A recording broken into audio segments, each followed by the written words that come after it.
Dat was die cool, hè? Nu gaan we de berichtjes voorlezen. Bericht 1. Hallo, help.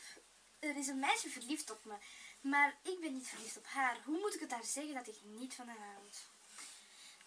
Ik zal fel een brief sturen of fel gewoon eerlijk zijn. Ze moet zeker Linde in de camera. Linde! Dat was die cool, hè? Nu gaan we de berichtjes voorlezen. Bericht 1. Hallo, help. Hallo, ALM, help. Er is een meisje verliefd op me, maar ik ben niet verliefd op haar. Hoe moet ik haar gewoon zeggen dat ik niet van haar houd? Dat is wel lastig. Ik zal een brief sturen van zeggen, ik vind je een heel leuk meisje, maar je bent niet echt mijn stijl of zo. Niet aan zeggen van, ik vind je stom, je bent echt niet cool. Dat gaat heel veel pijn doen. En zij is gewoon verliefd op je. Of een sms'je of een mail of zo. Maar niet te bruut. Echt niet. Nee, anders gaat ze misschien wenen. Oké, sms 2. Oh, het gaat over mode. Mijn mama heeft nieuwe kleren gekocht. Ik vind ze wel mooi, maar niet zo mooi. Maar iedereen op school lacht me ermee uit. Wat moet ik nu doen? Zou ik ze weggooien? Of zou ik ze verbranden? Wel, het is eigenlijk Geen één van beide van de opties. Nee, je moet zelf zien wat je zelf leuk vindt. Je vindt ze zelf toch een beetje mooi? Als jouw klasgenootjes die lelijk vinden, dan moet je ze gewoon negeren. Misschien vind jij haar modestijl wel niet zo goed. Oké, het derde en het laatste berichtje. Ik heb ruzie met mijn beste vriendin. Ik ken ze al van tweede kleuterklasje. Ik heb me heel rot gedragen. Wat moet ik doen om het er terug goed te maken?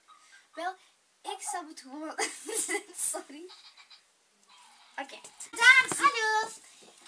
We zijn weer terug met het berichtjes. Oké, bericht 1.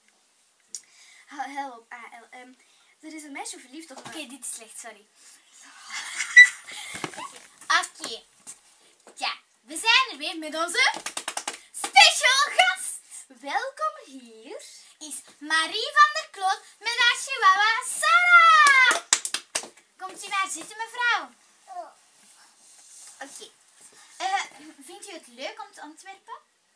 Ja. Oké. Zou jij verder vragen aan onze modeontwerpster? Ja. En wat vind jij eigenlijk van jouw jurkjes? Mooi. Mooi. Bedankt, zitten. Linde.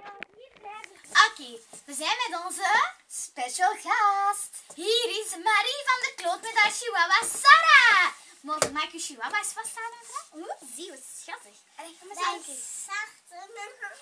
Ja, oké. Vindt u het leuk om te ontwerpen en jurkjes te maken? Ja? Oké. Dan ga ik haar ontwerp eens gaan halen. Zou jij verder de vragen aan ons op? Ik wil daar zitten. Linde. 3, 2,